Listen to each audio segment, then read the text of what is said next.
I still remember that night like it was yesterday. The night when every whisper in that grand ballroom stopped the second I walked in. It wasn't just a gala. It was the event of the year, hosted by my billionaire boss, Mr. Alexander Holt, the man everyone admired but secretly envied. And me? I was just his secretary, the one people barely noticed, the one they laughed at behind closed doors. For years, I'd been called the plain girl, the forgettable assistant, the one who fetched coffee but was never seen as a woman worthy of being at his side. The other employees would smirk, their eyes filled with pity or mockery, as if my worth was defined by the reflection in the mirror I had stopped looking into long ago. But that night, everything changed. The invitation came unexpectedly, printed on embossed gold paper, slipped onto my desk one late afternoon. I thought it was a mistake. "Sir, I think this was meant for someone else," I had said timidly when I brought it to his office. But Alexander didn't even look up from his laptop. He just said, "No mistake, Evelyn. I want you there." My heart skipped a beat.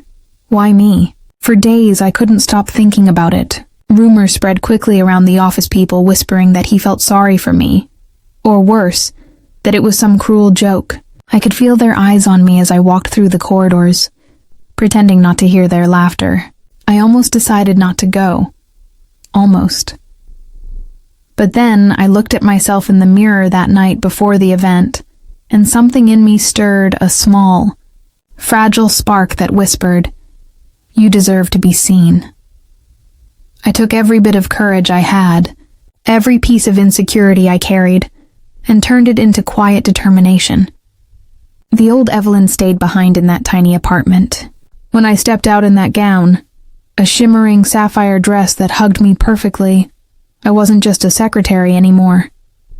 I was someone who had finally decided to stop hiding. And when I walked into that ballroom, heels clicking on marble, the music faded, the laughter stopped, and every single person who once mocked me stared as if they had seen a ghost. The moment I entered, the chandelier's golden light hit the dress just right, scattering tiny reflections across the floor like stars at my feet. Heads turned one by one, conversations froze mid-sentence, and champagne glasses hovered in mid-air. I could hear the faint gasp of Ms. Clark, the senior executive who once told me I looked too ordinary to ever represent the company at public events. Now her lips parted, her expression a mix of disbelief and envy. For a second, I wanted to shrink back into the shadows like I always did. But then I saw Alexander standing near the stage, dressed in a sleek black tuxedo, watching me with a faint, knowing smile. My stomach twisted. I didn't know if he was proud or just amused. "Evelyn?" he said softly when I reached him, his tone low but clear enough for those nearby to hear. "You look stunning." My heart pounded so loud I could barely breathe. Around us, the murmurs began again, rippling through the room like a wave. "That's his secretary? No way, she's unrecognizable. Did she have surgery or something?" Every word pricked my skin, but I kept my chin high. The string quartet resumed playing. The clinking of glasses returned, but the air never quite settled. I could feel eyes following me wherever I moved. 1,000 unspoken judgments filling the silence. Alexander offered his arm, and when I took it, I felt the entire atmosphere shift. It wasn't just surprise anymore, it was curiosity, admiration, maybe even jealousy. He guided me toward a group of investors, introducing me with an ease that made my chest tighten. "This is Evelyn, my secretary," he said, and I saw the flicker of recognition cross their faces. Some smiled politely, others barely concealed their shock. One of them, Mr. Grant, chuckled and said, "Well, Alexander, you certainly know how to make an entrance with company like that." The group laughed lightly, but I caught the subtle edge in his tone. Alexander didn't laugh. He just placed his hand on my back, steady, protective. "Evelyn deserves to be here," he said, his voice calm but firm. I smiled faintly, even as a wave of anxiety washed over me. Because deep down, I couldn't help wondering why had he really invited me. As the night went on, I tried to play the part of someone who belonged there, smiling when spoken to, nodding at conversations about stock markets and mergers I barely understood. But inside, my thoughts were racing. I could feel people's eyes darting to me and away again, like they couldn't decide whether to compliment or criticize. Waiters glided past with trays of champagne, and I clung to my glass as if it were my anchor in that glittering sea of power and pretense. Every time someone laughed nearby, I was sure it was about me. Then I saw Miranda, Alexander's ex-girlfriend, and the company's marketing director, making her grand entrance. She was the kind of woman who could silence a room just by existing, elegant, confident, everything I'd been told I wasn't. Her red gown sparkled like fire, and her sharp smile was aimed straight at me. She approached us, her perfume filling the air before her voice did. "Well, well," she said smoothly, her eyes scanning me from head to toe. "Evelyn, you clean up nicely. I almost didn't recognize you." Her tone dripped with sugar and venom. I forced a smile. "Thank you, Miranda. You look bold as always." Her eyebrow twitched and I knew I'd hit a nerve. Alexander intervened quickly, his voice calm but firm. "Miranda, don't start." She laughed, the sound hollow and cold. "Oh, I'm not starting anything. Just surprised to see your secretary here. Didn't realize we'd expanded the guest list to include the staff." Her words stung. But before I could react, Alexander said, "She's here because she's earned it." There was something in his tone protective, almost personal, that made Miranda's smile falter. She leaned closer, whispering just loud enough for me to hear. "Careful, Evelyn. This world eats girls like you alive." With that, she walked away, her laughter echoing behind her like a warning. I stood frozen for a moment, trying to steady my breathing. Alexander turned to me, concern flickering in his eyes. "Don't let her get to you," he said quietly. I nodded, but his words did little to calm the storm inside me. Because for the first time that night, I realized something deeper was happening. Something beyond admiration or pity. There was tension, jealousy, and unspoken history swirling all around us, and I had somehow stepped right into the center of it. As the gala continued, Alexander was pulled into conversation after conversation with influential guests, leaving me momentarily alone near the crystal buffet table. I could feel the sting of Miranda's words echoing in my mind, but I refused to let them break me. Instead, I straightened my posture, holding my glass gracefully, trying to embody the confidence I'd always admired in others. That's when a young intern from our office, Lily, approached me timidly. "Evelyn, I can't believe it's really you," she said, her eyes wide with admiration. "You look incredible." For a moment, her genuine smile melted the heaviness in my chest. "Thank you, Lily," I said softly. "You look lovely too," she blushed, glancing nervously around the room. "Everyone's talking about you. They can't believe how different you look. Even Mr. Holt hasn't taken his eyes off you all night." Her words sent a strange flutter through me, part excitement, part confusion. Before I could respond, a voice behind me interrupted, deep, mocking, and unmistakable. "Different, yes, but beauty doesn't erase your place." I turned to find Mr. Grant standing there, a glass of scotch in hand and a smirk plastered across his face. He was one of the senior partners, powerful, arrogant, and exactly the kind of man who enjoyed belittling others. "Excuse me?" I said, trying to keep my tone even. He chuckled, taking a slow sip. "You're playing a dangerous game, Evelyn. Pretty dress, pretty face, it won't change the fact that you're just an assistant." His words hit like knives, but I refused to show weakness. "I'm aware of my position, sir," I said firmly, meeting his gaze. "But tonight I'm here as a guest." He leaned in closer, his voice dropping. "A guest? Or a distraction for Alexander's entertainment?" The insinuation made my stomach twist. Before I could respond, Alexander appeared beside me, his jaw clenched tight. "That's enough, Grant." The older man laughed and raised his hands in mock surrender. "Relax, Alex. just having a little fun. Alexander's glare could have burned through steel. Fun ends when you disrespect my staff, he said sharply. The tension between them was thick enough to cut. Grant sneered and walked away, muttering something under his breath. I looked up at Alexander, my voice barely a whisper. Why do they hate me so much? He sighed deeply, his eyes softening. Because you remind them that class can't buy dignity. Those words stayed with me for the rest of the night. After that confrontation, the energy around us shifted completely. Whispers turned sharper, eyes followed us more boldly, and I could feel the weight of judgment pressing down on my shoulders. I wanted to disappear, but Alexander's steady presence kept me grounded.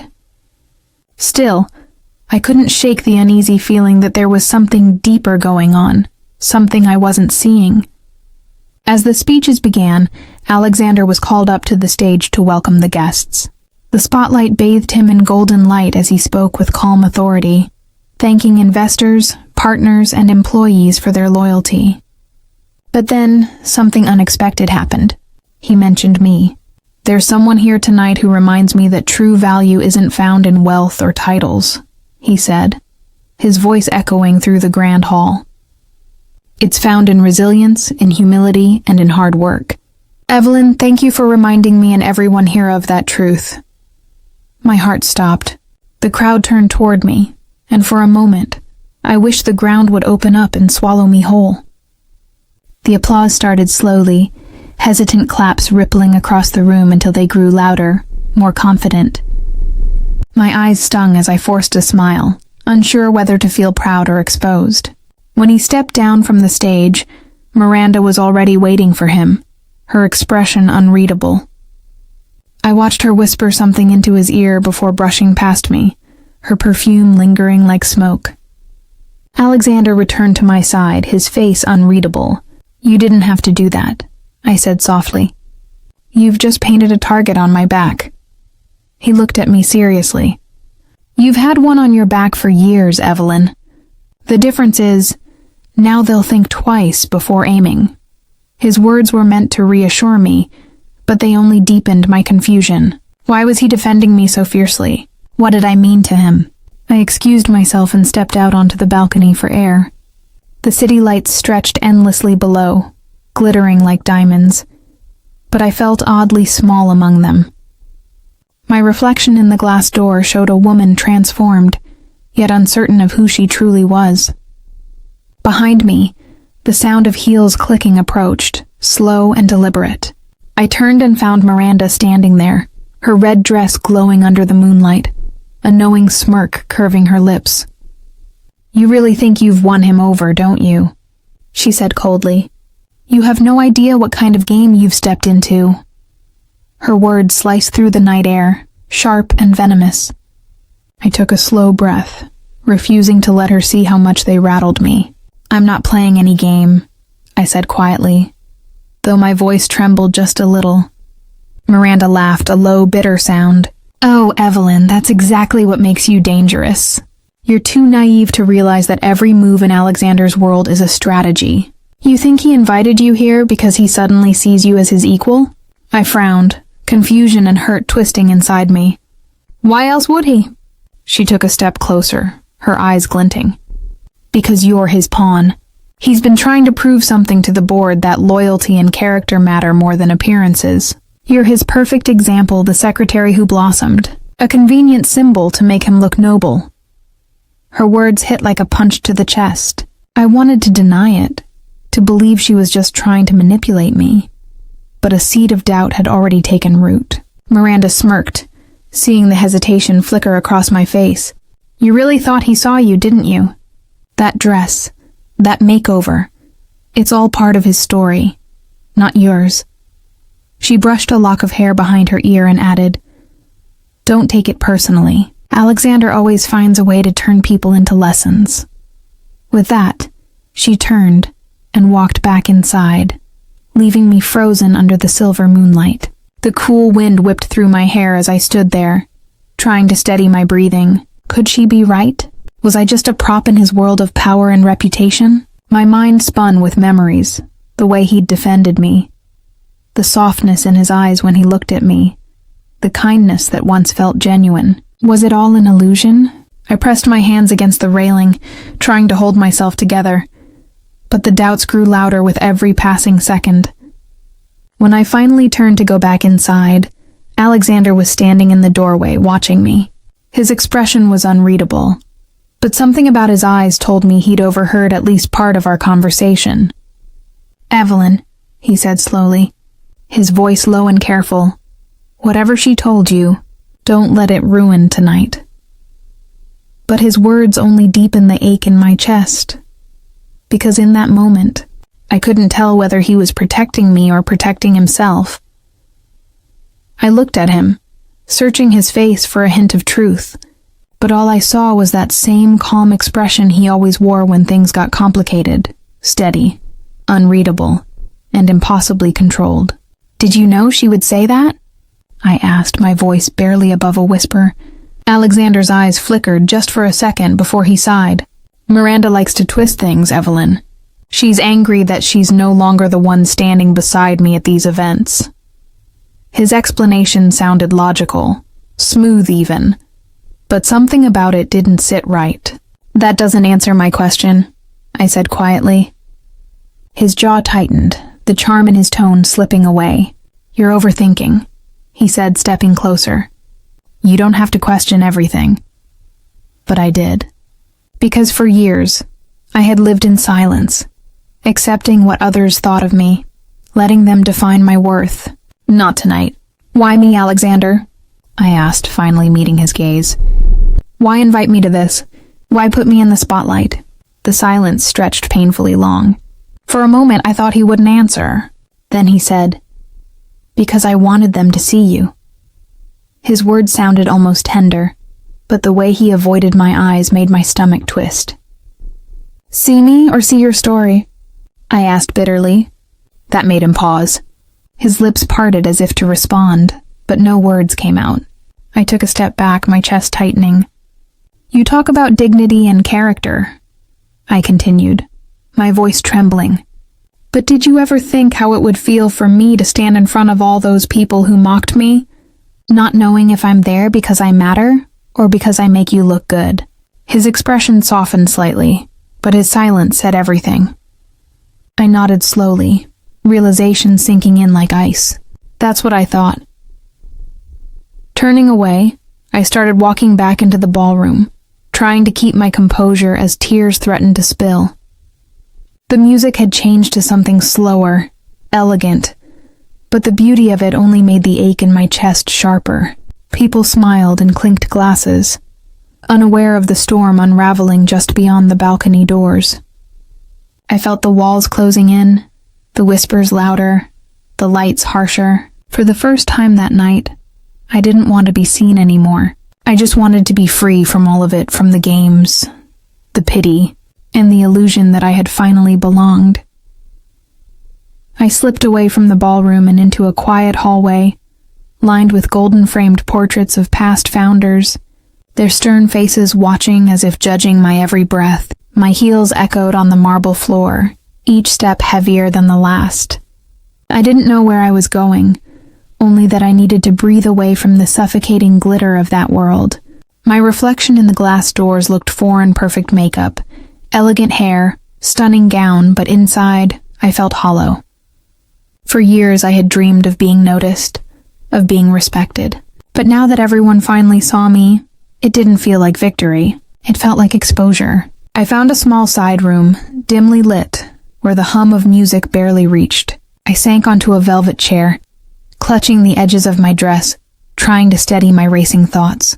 I thought about the years I'd spent working late, organizing Alexander's meetings, defending him when others doubted his choices.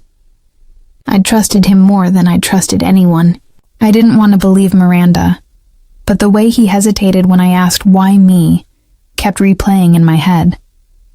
A part of me wanted to run, to disappear before my heart shattered completely. But then I heard the sound of footsteps approaching, deliberate and familiar. "Evelyn," Alexander's voice came softly from the doorway. "You shouldn't be here alone." I didn't turn around. I needed air, I said flatly. He stepped closer, his tone gentle but insistent. I know you're hurt, but don't let her poison your mind. I didn't invite you as a prop or a message. I invited you because you deserve to be there. I laughed bitterly, my eyes still fixed on the floor. Deserved? Or useful? He didn't respond right away, and that silence was louder than any confession. Finally, he said, I wanted to show them what I see every day. Your strength, your patience, your heart. I looked up at him then, tears blurring my vision. Then why does it feel like I'm the only one paying the price for your point? His face softened with guilt, and for the first time, I saw something real regret. You're right, he whispered. Maybe I did this wrong. But it was never about pity, Evelyn. It was about admiration. I wanted to believe him so badly it hurt. But in that moment, I didn't know if admiration was enough to heal the bruise his choices had left on my heart.